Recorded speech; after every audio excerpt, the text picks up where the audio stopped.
말씀입니다. 베드로전서 2장 18절에서 25절 교독하겠습니다. 사환들아, 범사에 두려움으로 주인들에게 순종하고 선하고 관용하는 자들에게만 아니라 또한 까다로운 자들에게도 그리하라.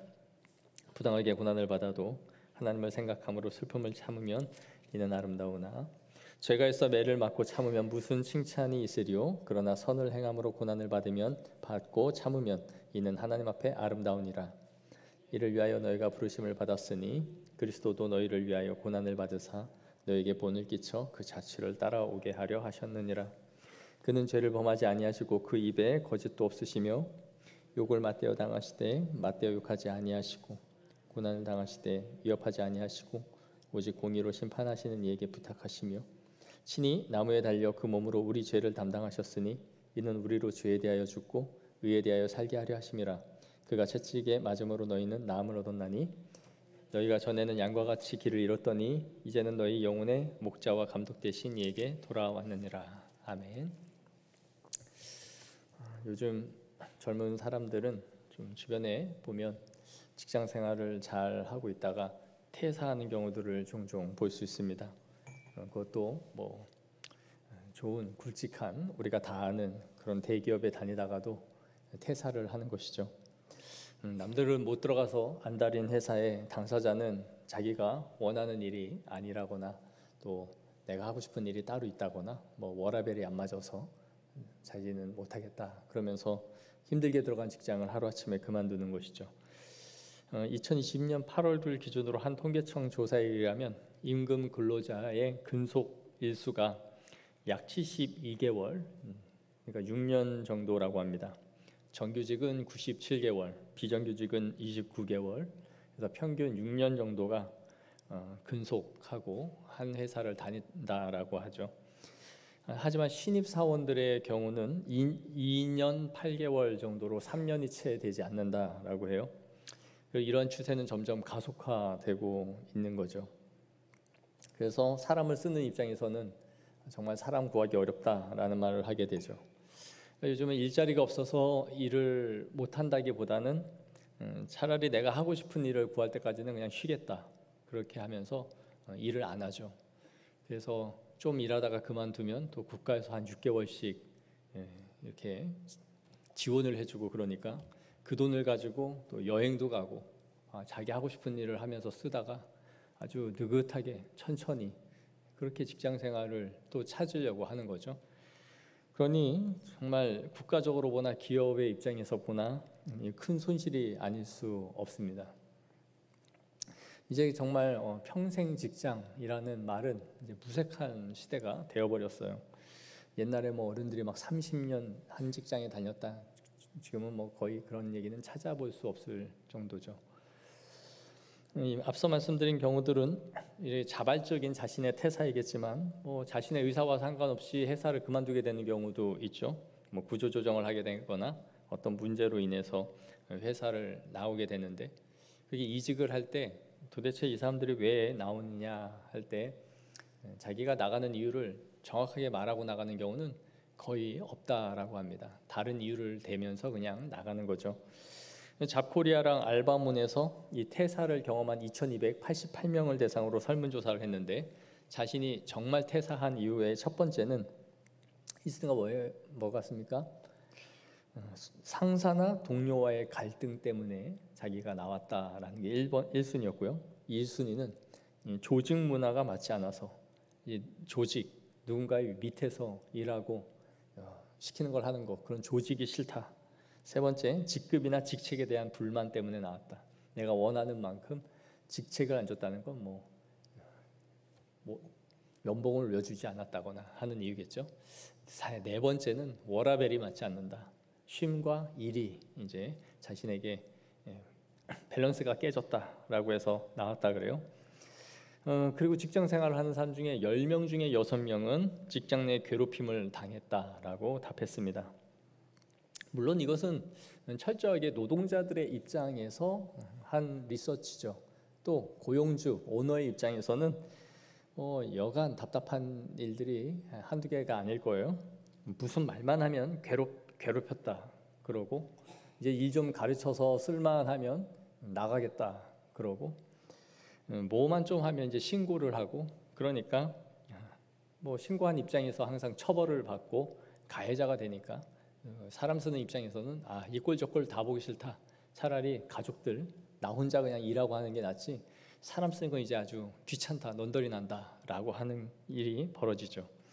모두 다 이 고용주나 또 고용인이나 참 힘든 구조를 갖고 있는 것이 사실입니다. 그럼에도 대부분은 노동자이기 때문에 노동자의 의견을 반영하는 것이 또 사회의 흐름이겠죠. 이런 상황에서 오늘 본문은 이 직장 생활을 하는 우리들이 어떻게 이 세상에서 살아가야 되는지에 대한 지침을 주고 있습니다.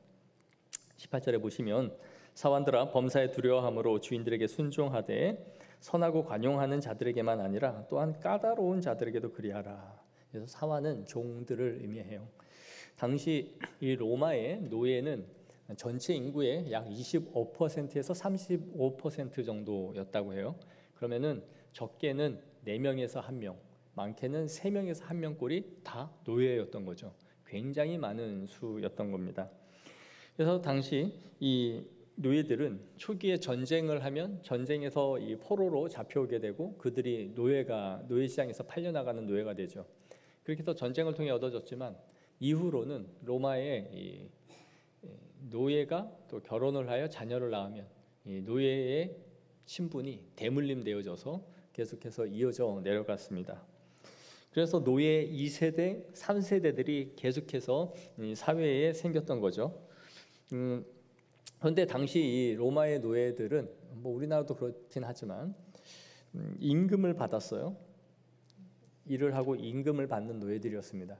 그래서 자신이 그 임금을 착실하게 모아서 속전 돈을 내면 자유인의 신분을 얻을 수 있었다라고 해요. 그렇지만 실제로 자유인이 돼 있는 경우는 거의 없었죠. 그들이 뭐 돈을 모을 만한 그럴 만큼 생활이 되지 않았겠죠. 이렇게 인구 3, 4명 중에 1명이 노예였다면 당시에 교회를 구성하고 있는 대부분의 성도들은 누구였을까요? 당연히 노예의 종들의 신분을 갖고 있는 사람들이 교회의 거의 절대 다수였다라고 할 수 있겠죠. 313년 이 콘스탄티누스 대제가 밀라노 칙령으로 교회를 공인하기 전까지는 고위, 뭐 원로원이나 이런 고위직의 그리스도인들이 없었죠. 그 당시만 해도 암묵적으로 몰래 신앙생활을 했으니까 대부분 이 노예들, 종들이 교회의 다수였을 것입니다. 그런데 이 교회의 절대 다수를 차지하고 있는 이 성도들에게 베드로 사도는 오늘 뭐라고 말을 하냐면 주인들에게 순종하라라고 말하고 있다라는 거예요. 당시의 노예들은 우리가 지금 생각하는 것처럼 이 육체적인 노동만을 하면서 허드렛 일을 하는 그런 사람들은 아니었습니다.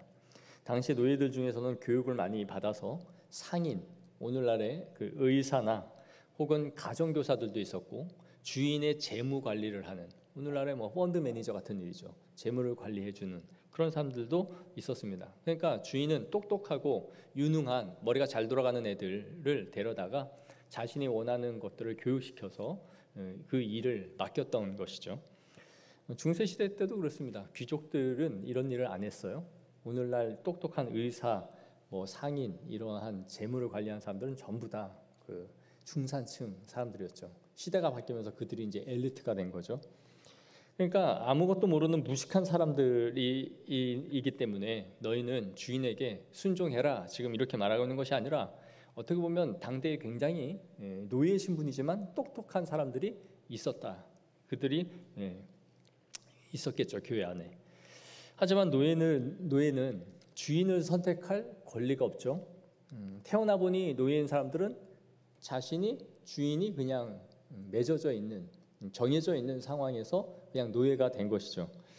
그러니 그 주인의 덕성에 의지하여 살아갈 수밖에 없었습니다.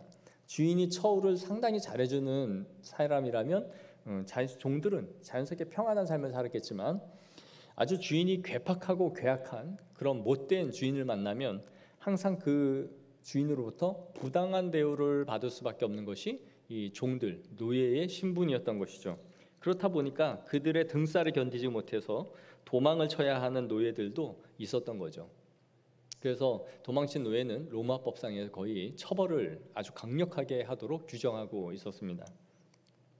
그래서 오늘 이 사도 베드로는 이 선하고 관용하는 자들에게만 너희가 순종하는 것이 아니라 까다로운 주인에게도 그렇게 하라라고 지금 명령하고 있다는 거예요.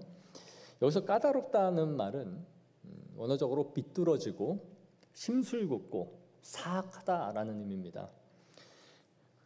이렇게 못된 인간들에게 순종하라라는 것이죠. 너희에게 때로는 가혹하게 대하고 심적으로 힘들게 하는 주인이 있다 할지라도 그들을 두려워하는 마음으로 순종해야 된다라는 거예요. 여기서 두려워하라는 것은 그들이 너희에게 채찍질을 가하거나 때릴 수가 있기 때문에 두려워하라는 것이 아닙니다. 여기서 1차적으로 두려워하라는 그 대상은 인간의 그 주인이 아니라 하나님을 두려워하라라는 의미를 담고 있는 거예요. 지난주에 살펴본 것처럼 지난주에 국가의 위정자들에게 순종하라 이렇게 말했죠. 그들이 권력을 갖고 있기 때문에 너희들은 그 힘 앞에 굴복해야 돼, 그런 의미가 아니다라고 했어요. 뭐였습니까? 13절에 주를 위하여 하라라고 했죠. 주를 위하여 국가 위정자에게 순종하라라는 것과 이 맥을 같이 하고 있는 겁니다. 그래서 마찬가지로 종들은 주를 두려워함으로 너희 주인에게 순종하라라는 거예요. 이게 모든 지금 베드로 사도의 논지에 다 들어가 있습니다. 16절을 보십시오. 하나님의 종과 같이 하라 그렇게 말하고, 또 19절에도 보시면 하나님을 생각함으로 그렇게 하라. 20절에 하나님 앞에서 그렇게 하라라는 거죠. 그래서 반복적으로 전부 다 공통적으로 주를 위하여 하나님 앞에서 하나님을 생각함으로 하라라는 것이 이 행함을 주고 있는 이 핵심 단어들인 거죠. 그래서 1차적인 대상이 사람인 주인이 아니라 하나님 앞에서 너가 행하고 있음을 기억하라라는 의미인 것입니다. 여러분 어떻습니까? 그런 사람들을 대하면서도 주를 위해서 내가 참고 인내하면서 그렇게 살아가고 있습니까? 이 오늘날 현대인의 가치와는 굉장히 맞지 않는 거죠. 어느 날 어느 교회를 다니던 사장님이 교회에서 은혜를 많이 받고 회사에 와서 부하 직원에게 이랬습니다. 내가 그동안 까탈스럽게 하고 또 화를 냈던 것 미안하네. 그랬더니 부하 직원이 그랬어요. 괜찮습니다, 사장님. 저도 사장님 커피에 다시는 침을 뱉지 않겠습니다. 그러니까 인간은 하는 짓이 뭔가 내가 보이지 않게라도 보복하는 그런 마음을 갖고 살아가는 거죠. 우리는 까탈스러운 사람, 성질이 안 좋은 사람들을 대할 때 정말 쉽지 않습니다. 저도 사역을 하면서 목사님들만을 만나는 이 교회이고 그런 집단이지만 항상 좋은 담임 목사님을 만나서 사역한 것은 아니에요. 유감스럽게도 열등감이 강하고 또 혈기가 있고 권위주의적인 생각을 갖고 있는 목회자들을 참 많이 만났습니다. 저분은 성장 배경에 어떤 문제가 있는 것은 아닐까 싶을 만큼 정말 쓴뿌리가 마음에 크구나라는 그런 목회자들을 많이 만나봤어요. 우리 신학교 다닐 때 동기들끼리 모이면 또 어떤 목사님을 만나서 사역하고 싶냐? 그러면 다들 한결같이 하는 말이 내가 보고 배우고 따라갈 수 있는 그런 분을 만나고 싶다라고 했어요. 다른 사역자들은 그런 분들을 만나서 즐겁게 행복하게 사역을 했는지 모르지만 저는 그런 분들을 거의 만나보지 못했고 오히려 한국교회가 저런 목회자들 때문에 망가지고 있는 것은 아닌가 하는 그런 개탄스러운 모습들을 더 많이 봤던 것 같아요. 또 이런 교회의 부조리나 그 담임 목사님이나 교회 중직자들의 행태들을 보면서 사역하는 어린 사역자들 중에서는 정말 이 교회에 내가 처음에 사명감 가지고 사역을 시작했는데 이제 넌더리가 난다. 목회자나 중직자들이나 이 교회 자체가 더 곪고 더 썩었다. 그러면서 아예 사역을 내려놓고 내가 다른 일을 해서 그냥 돈 벌어먹고 살겠다라고 사역을 내려놓는 사람들도 있었습니다. 이처럼 목회자라고 하여 그 사람이 항상 내가 섬기는 사람이 인격적이고 좋은 것은 아니죠. 그러나 그 목회자 때문에 내가 사명을 내려놔야 되겠다라고 생각한 적은 없었어요. 그래도 제가 이런 담임 목사님들 때문에 사역을 너무 힘들게 하고 저는 집에 와서 화도 나고 그러니까 아버지께서 저에게 이런 말씀을 하셨어요. 자신도 신학 공부를 할 때에 그런 목회자들을 수없이 많이 보았다라는 것이죠. 그러면서 자신은 이래서 저 사람은 안 돼, 저래서 저 사람은 안 돼, 그러니 저렇게 살지라는 생각이 판단이 들었다는 거예요.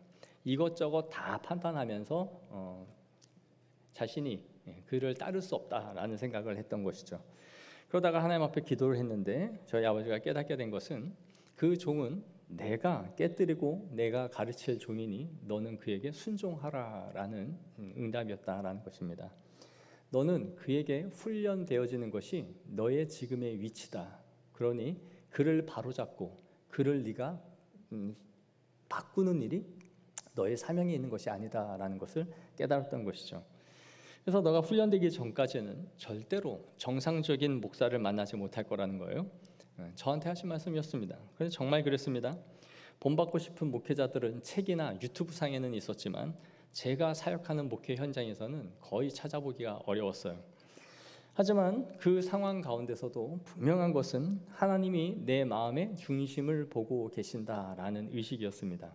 이렇게 참고 있는 내 자신과 나의 이 괴로운 상황을 하나님은 분명히 보고 계시고 기도 가운데 울고 있는 내 눈물을 하나님은 받고 계시다라는 믿음이었습니다. 내가 이런 상황에서도 영혼을 바라보면서 참고 인내하는 그 자세를 하나님은 보실 것이고 또 그러한 기회들을 허락하실 것이다 라고 생각했던 것이죠. 누구나 기분이 나빠서 자신의 마음대로 때려치는 것은 쉽습니다. 난 이래서 이렇게 해서 안 했어. 난 그래서 이 상황을 벗어났어. 그러면서 의무를 벗어 던지는 것만큼 쉬운 것은 없어요. 그 제일 쉬운 방법입니다. 그냥 내려놓으면 그만두면 끝이죠. 거기에 어떤 의무도 들어가 있지 않아요. 그러나 고통과 눈물과 인내라는 것은 그 사명을 감당하는데 나오는 거예요. 왜 웁니까? 왜 괴롭습니까? 때려치면 그만인데. 그걸 하려니까 괴롭죠. 하려니까 눈물도 나고 내 입으로 감당이 안 되니까 기도하는 거죠.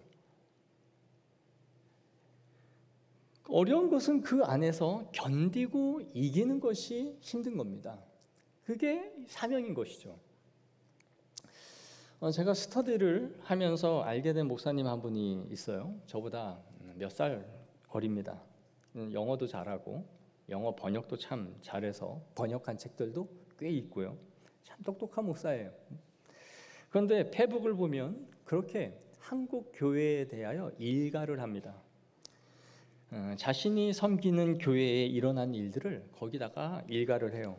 대부분 교회가 행하고 있는 자신의 처우, 사택, 부당한 대우, 과도한 업무, 자신이 교회에서 준 사택에서 정말 화수구에서 냄새가 나고 바퀴벌레가 기어다니는 이런 집에 내가 살아가고 있다라는 것을 수도 없이 썼습니다. 저도 그가 쓴 글을 보면서 나도 당해왔고 나도 지나와왔던 그 일을 저 목회자도 지나가고 있구나라고 같은 부모사 시절에 봤어요. 저는 그 목사님의 쓴 글을 보면서 다는 아니지만 80%는 공감할 수 있었습니다. 하지만 그 글을 읽고 있으면 바늘로 송곳으로 찌르는 것 같은 아픔이 있어요. 왜냐? 목회자들끼리 모여서 우리끼리 할 법한 얘기들을 저렇게 공적인 SNS 상에서 저렇게 글을 올려야 할까? 자신의 마음의 소리를 저렇게 대중들에게 알려야 할까라는 생각이 들면서 기분이 좋지 않아요. 그 중에는 수백 명의 목회자들이 좋아요를 눌러주고 또 읽다 보면 몇 명의 목회자들은 그를 비판하는 그런 글도 있기는 하죠. 하지만 그는 그런 거에 개의치 않고 열심히 자신의 양심대로 하고 싶은 말들을 써내려갔습니다. 보면서 젊어서 아직 저러는가 싶기도 했는데 저도 언젠가 이 목회자에게 조언을 해줄 만한 때가 있어서 얘기한 적이 있어요. 목사님 말에 내가 깊이 공감을 하지만 목사님의 걸어가는 길에는 그것이 큰 도움이 될 것 같지는 않습니다. 개혁을 하고 바꾸는 것은 하나님이 그 자리를 허락해 주실 때에 하는 것이지 그 전까지는 그 많은 생각들을 마음에 깊이 간직하셨다가 목사님이 나중에 개인 목회를 하게 되면 그때 목사님의 교회를 그렇게 세워가시는 것이 좋지 않겠느냐라고 말을 했어요. 한국 교회를 비판하고 욕하는 것 누구나 할 수 있습니다. 어떤 사회나 어떤 집단에 대해서 비판하는 것 예리한 판단으로 다 할 수 있습니다. 저도 누구보다 비판 의식이 강한 사람이고 그러한 과정들을 다 경험했어요. 목에 핏대를 세워가며 다 뜯어 고쳐야 된다라는 생각을 가져봤죠. 하지만 그 비판 의식보다 더 중요한 것은 제 마음에 교회를 향한 사랑이었습니다. 이런 교회조차 어떤 교회라도 예수님의 피값으로 사신 교회일 뿐만 아니라 그 교회를 사랑하시며 그 교회를 존재하게 하시는 하나님의 이유와 뜻이 있다라는 것을 목회자는 알아야 한다라는 것이 제 마음에 더 컸던 것이죠. 그것을 알기에 그 험하고 좋지 않은 꼴들을 보면서도 그것을 인내하고 참아왔던 것입니다. 그러니 인내하는 것이 곧 믿음인 거예요. 벗어던지고 나가는 것은 다 할 수 있죠. 그러나 그 악과 부조리 속에서도 참는 것이 버티는 게 아니에요. 그냥 버티는 게 아니라 하나님 앞에 기도와 눈물로 버틴다면 그 안에 은혜가 있는 것이죠. 교회나 이 세상에 부조리한 것이 얼마나 많습니까? 그런데 우리가 나서서 그런 것들을 다 뜯어고치겠다고 나서도 평생 그 악은 사라지지 않고 언제나 악인들은 존재하는 법이죠. 우리는 내가 있는 자리에서 하나님을 두려워하는 마음으로 내가 선 그 자리를 개혁해 나가고 하나님 앞에 거룩하게 그곳을 채워가면 족한 것입니다. 그것을 마음대로 뜯어고치라고 우리에게 주신 것이 아니라 그것을 하나님 앞에 내가 있는 자리만이라도 하나님이 거하시는 처소로 만들라고 우리에게 주신 것이죠. 19절에서 20절에 베드로는 이렇게 말합니다. 우리 다 같이 한번 읽겠습니다. 시작. 부당하게 고난을 받아도 하나님을 생각함으로 아름다우나 죄가 있어 매를 맞고 참으면 무슨 칭찬이 있으리요. 그러나 선을 행함으로 고난을 받고 참으면 이는 하나님 앞에 아름다우니라. 아멘. 부당하게 당하는 고통 속에서 이 참는 그 마음의 중심은 뭡니까? 하나님을 생각함으로 참는다는 것이죠. 우리 성경에는 이 부분이 생략되어 있지만 영어 성경에는 이 앞에 for라는 이 접속사가 여기 들어와 있어요. 그러니까 이건 결과적으로 말하는 거예요. 무슨 말이냐? 그분을 생각함으로 이 슬픔을 참으면 그것은 하나님께 아름답기 때문입니다 라는 거죠. 그렇기 때문에 참는 것입니다 라는 거예요. 하나님이 이것을 기쁘게 여기신다는 것입니다. 여기서의 고난은 신체에 가해지는 매질을 의미하는 것은 아니에요. 육체적인 그 고통을 참아라, 너희를 패고 짓밟아도 그걸 참아라, 그런 의미는 아니라 마음으로 오는 정신적 고통을 특별히 더 의미하는 말입니다. 그러니까 비통함과 슬픔을 나에게 줄 만한 그러한 상황들, 억울함과 고통을 나에게 주는 그 정신적인 고통을 의미하는 것이죠. 그래서 우리의 고난은 이 부당함, 내가 제대로 맞게 옳게 했는데 그것 때문에 받는 그 부당함을, 그것 때문에 내가 연봉이나 또 내가 어떤 올라가야 할 직책에서 떨어지고 눈밖에 나고 그런 일이 혹 생긴다 할지라도 그것을 참는 것, 참으라는 것이죠. 여기서 부당하게 고난을 받는 것을 말하죠. 어떤 사람들은 착각합니다. 자기가 지각도 맘대로 하고 업무를 태만히 하고 성실하지 못하고 업무의 능력도 따라가지 못하고 그러면서 신우회한다고 점심시간에 모여서 말씀 보고 기도하고 그러다가 늦적 늦게 들어오고, 그래서 사장님이 뭐 하는 거냐고 뭐라 그러면 자신이 내가 믿음 생활하는 것 때문에 이렇게 욕을 먹는다라고 착각하는 거죠. 그거는 부당한 게 아닙니다. 교회 회사 생활할 때 신우회 만들려 하지 말고 자기 업무를 똑바로 하는 것이 1차적인 거예요. 교회에서 열심히 기도하시고 밖에 나가서는 나에게 고용한 사람들을 기쁘게 거기에 합당하게 일을 하는 것이죠. 물론 그것이 허용된다는 범위 안에서는 할 수 있지만 우리의 일에 대해서 못하기 때문에 욕을 먹는 건 부당한 게 아니죠. 그것은 당연히 맞을 짓을 해서 혼날 짓을 해서 혼나는 것이니 오늘 본문에서 말하고 있는 의미는 아닌 겁니다. 여기서 말하고 있는 것은 내가 바르고 정직하게 했음에도 불구하고 자꾸 흠을 잡고 주인이 까탈스럽고 괴롭히려 할 때 하나님을 생각함으로 슬픔을 참는 것은 하나님께 기쁨이 되고 아름다운 것이다 라고 말하는 것이죠. 그러면서 21절에 이렇게 말을 해요. 이를 위하여 부르심을 받았나니. 마치 이것이 우리의 숙명이자 운명인 것처럼 말하는 것이죠. 신앙으로 살아가는 성도들이 바르고 정직하면 사람들이 저 사람은 참 정직한 사람이야 라고 하면서 좋아할 것 같죠. 그렇지 않습니다. 물이 맑으면 고기가 살지 않는다고 사람이 정말 정직하게 살려고 하면 싫어합니다. 너만 잘났냐? 너만 깨끗하냐? 그냥 적당히 눈 감아주고 같이 부정도 하고 같이 암묵적으로 불법도 해야 서로 윈윈 하는데 그 사람이 청명하고 깨끗해서 나는 그거 하지 못하겠다. 왜 법이 아닌데 그게 왜 길이 아닌데 그걸 굳이 하려 하냐? 그러면 그때부터는 따돌림이 시작돼요. 1급수에서는 고기가 많이 살죠. 깨끗하니까? 아니죠. 1급수는 오히려 적게 삽니다. 거기만 사는 고기가 따로 있죠. 대부분은 민물에서 많이 살죠. 적당히 더러운 곳에 고기가 모이는 겁니다. 그러니 그리스도인들이 그렇게 바른 삶을 살면 어려움을 겪는다라는 것이죠. 먼저 회심한 이 노예들이 믿지 않는 주인을 만나 괴롭힘을 당할 때에 그들이 믿음 안에서 신앙으로 그걸 참는 것이 하나님 앞에 아름답다라고 말하는 거죠.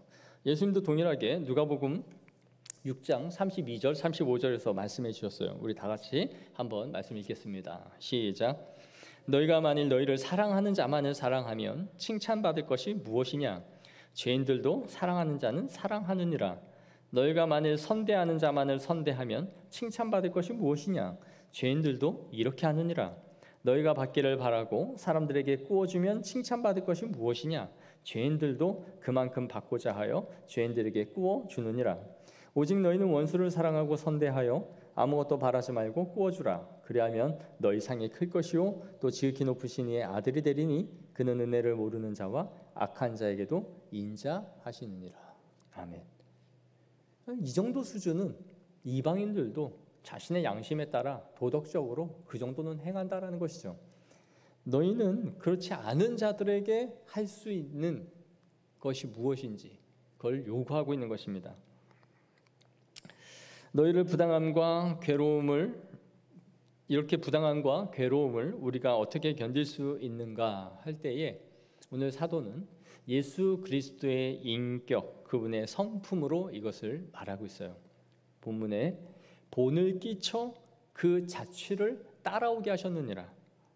21절에 예수님이 우리에게 본을 보이셨고 그 자취를 따라오게 하기를 원하셨다. 내가 샘플이 되었다. 어떻게 참는 것인지를 보여주었다라는 것이죠. 그게 22절에서 24절에 예수님의 모습을 보여주고 있습니다.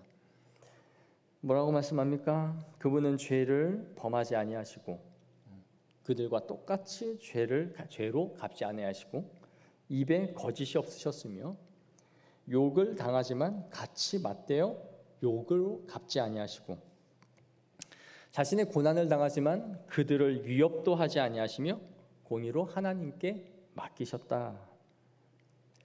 우리는 힘이 있으면 참지 못합니다. 마치 참는 것과 인내는 힘이 없는 자가 하는 하나의 처신인 것처럼 우리는 생각을 해요. 내가 힘을 키울 때까지 참는 것이다라고 생각하는 것이죠. 예수님이 하나님의 아들로서 내가 부활하면 내가 너부터 죽일 거야 라고 위협한 것도 아니고 내가 심판주로 오면 너부터 내가 지옥에 끌어내릴 거다 라고 하시지도 않았죠. 그냥 단순히 죽어가는 어린 양처럼 털을 깎는 어린 양처럼 그렇게 묵묵히 죽어가신 것이죠. 오늘 베드로 사도가 말하고 있는 것은 이사야 53장의 종의 노래에서 보여주는 예수님의 어린 양의 모습을 지금 그대로 말씀해 주고 있는 것입니다. 그러니까 예수님의 성품을 따라 너희가 그의 본을 본받기 위하여 부름을 받았다라는 것으로 말하고 있죠. 다음으로 우리에게 가르쳐주는 것은 하나님의 공의로운 심판을 바라보는 것으로 우리는 인내한다라는 것입니다. 23절에 욕을 당하시되 맞대 욕하지 아니하시고 고난을 당하시되 위협하지 아니하시고 오직 공의로 심판하시는 하나님 그분에게 이게 부탁하셨다. 이 공의로 이 상황을 다 보고 있다는 것을 믿고 견디는 것이 믿음입니다. 하나님이 이 상황을 판단하고 계시다라는 것, 그리고 그 가운데서 내 마음의 중심을 하나님은 계속 감찰하고 계시다라는 것이죠. 그것으로 우리는 견디는 것입니다. 하나님을 생각함으로 슬픔을 참는다는 것은 이 부당함, 이 부조리, 이 불의함 속에서도 내가 예수 그리스도의 성품대로 살기 위하여 참고 인내하는 내 자신을 하나님이 보고 있고, 또 마땅히 그들에게 하나님은 심판으로 돌려주실 것이다 라는 것을 믿는 거예요. 사실 하나님이 갚는 심판이 훨씬 무서운 거 아닙니까? 근데 우리는 하나님이 보고 있어? 라거나 하나님 두려운 줄 알아? 라고 말하는 걸 아주 우습게 여겨요. 맞을 때 맞더라도 지금은 아니잖아, 이런 생각을 갖거나 마치 하나님의 사랑으로 무엇이든 나를 다 덮을 것처럼 생각하는 거죠. 그러나 악인들을 하나님은 반드시 심판하실 겁니다. 우리가 지난주에 웨스트민스터 신앙 고백에 살펴본 것처럼 이렇게 물었죠. 범한 죄마다 마땅히 받을 보응이 무엇입니까? 이것에 대해서 범한 죄마다 마땅히 받을 보응은 이생과 내생에서 받는 하나님의 진노와 저주입니다. 우리가 그렇게 고백하고 있는 것이에요. 그들이 그 보응대로 받을 것이다. 하지만 오늘날 우리는 모두 재판장이 되려 하고 모두 자기가 심판관이 됩니다. 하나님이 일하실 시간이나 하나님이 심판하실 자리를 만들어 놓지 않아요. 그냥 내가 곧 법이고 내가 재판관이 돼서 그들을 다 쓸어버리고 싶은 것이죠. 힘이 있어서 힘이 없어서 못하는 거지, 힘만 있다면 다 그냥 요절내버리고 싶은 마음으로 살아가는 것입니다. 이게 현대인의 생각인 것이죠. 이것이 영화에도 보면 이제 많이 이게 반영이 되고 있어요. 예전에는 액션 영화물을 보면 끝에 엔딩은 항상 경찰관이 와서 사이렌 키면 다 도망가는으로 끝이 났죠. 그런데 요즘은 경찰이고 뭐고 오기 전에 주인공이 다 죽입니다. 총으로 쏘든 칼로 쑤시든 그냥 다 요절을 내버려요. 왜요? 이걸로 이제 영화를 보는 사람들이 마음이 개운치 않은 거죠. 맨날 쇠고랑 쳐서 가면 법대로 심판받는 게 이제는 안 맞는 겁니다. 그러니 어떻게 해요? 마동석 같은 경찰이 와서 그냥 죽방 날리고 배 때리고 다 부서뜨려서 그 흉악범을 법정에 가기 전에 아주 박살을 내놓는 거를 봐야 아우 속이 시원해. 저런 악인들은 저렇게 맞아 죽어야지. 이러면서 사람들이 카타르시스를 거기서 느끼는 거죠. 이것이 오늘날 우리의 생각과 의식을 반영하는 겁니다. 그러나 성경은 우리에게 어김없이 하나님이 피의 보수자시다라는 것을 우리에게 말씀해 주고 있고, 그에게 그것을 계속 맡길 것을, 그것이 바로 믿음이라는 것을 우리에게 말씀해 주고 있다라는 것입니다. 말씀을 정리하겠습니다. 오늘날 이 말씀이 현대인들에게는 달갑지 않죠. 그러나 우리가 이 말씀은 사회의 부조리와 악을 넘기고 인내하고 참는 것이 미덕이라는 것을 말하는 본문은 절대로 아닙니다. 그것을 개선하지 말고 현실에 수긍하며 사십시오. 그게 절대로 아닙니다. 여기서 말씀하고 있는 것은 하나님의 백성으로서 이 땅에 살아갈 때에는 반드시 우리의 마음의 억울함과 정말 이 상식을 벗어난 사람들을 상대할 수밖에 없지만, 그들이 그 자리에 있는 이유는 그 또한 하나님이 주신 자리임을 우리가 인정하라. 그리고 까다롭기 때문에 내가 보복하거나 일을 미진하게 하거나 그를 다른 방식으로 해야 하는 방식으로 너희가 일을 처리해서는 안 된다. 너희의 할 의무를 제대로 함으로써 그 중심을 보고 계시는 하나님 앞에 너희는 합격을 해야 된다라는 것입니다. 항상 그걸 기억하십시오. 하나님이 우리의 믿음을 보고 계시고 그것이 우리에게 하나님이 기뻐하시는 모습으로 되었을 때에 우리에게 길을 여시는 겁니다. 그 자리에서 우리를 훈련시키시고 우리를 빚으시고 그래서 하나님이 원하시는 자리로 이끌어 가시기 위한 자리로 우리를 쓰신다라는 걸 기억하면서 오늘 말씀을 이 땅 가운데 지혜롭게 실천해 나가는 믿음의 성도들이 되어지기를 소망합니다. 기도하겠습니다.